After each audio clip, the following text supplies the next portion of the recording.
heard some of you guys got a big old snowstorm out there, and where there's snow, there's salt, and where there is salt, you end up with carpets or mats that look like this. So let me show you guys how to clean it. As a professional detailer, salt really isn't an issue. Salt is soluble. So typically I would just attack it with an extractor, flush it out with water, and suck it up. Problem is, this machine is $700. So let me show you how to clean it without an extractor. The first thing you need is a vacuum. This is non-negotiable, you guys. You need one. Secondly, you're going to need a carpet brush with some semi-stiff bristles. Thirdly, a towel. Any towel will do. I like the Costco ones because they're cheap.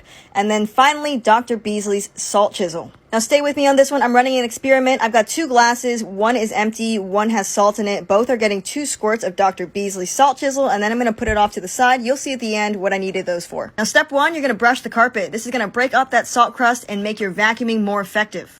And someone's going to say, JT, what the hell do you know about salt? You work in Southern California. No, bestie, I work in Surf City, USA. What that means is, all year round, basic are hopping in the water to get a photo of them at the beach so that they can caption it something dumb like, "What winter?" to flex on their cousins in the Midwest, but inevitably, in the process, they always track a bunch of salt into their cars. Now, after vacuuming, spray it down with salt chisel and be a little generous. You notice I'm not misting it, I'm spraying it into the carpet. And what I'm pointing out here is the foam. Salt chisel will foam when in contact with sodium. And after spraying it down, I'm going to brush it into the carpet. Working the cleaner in makes it more effective so that you don't have to use so much cleaner.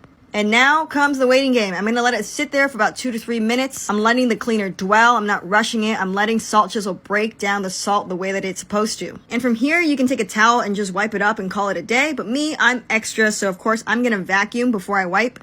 Not only is this going to suck up some extra moisture, it's also going to suck up some extra salt. That second brushing that we did to work the cleaner in, it might have loosened up some salt, and I want to vacuum it up before I wipe. Also, salt chisel, by the way, not only does it does exactly what the name says, it actually leaves your carpet a little bit softer. But that's it, you're done. But back to those cups, the empty one has no foam in it, the one with salt has foam in it. I'm just trying to prove that this thing isn't a hoax. It does foam up in contact with salt.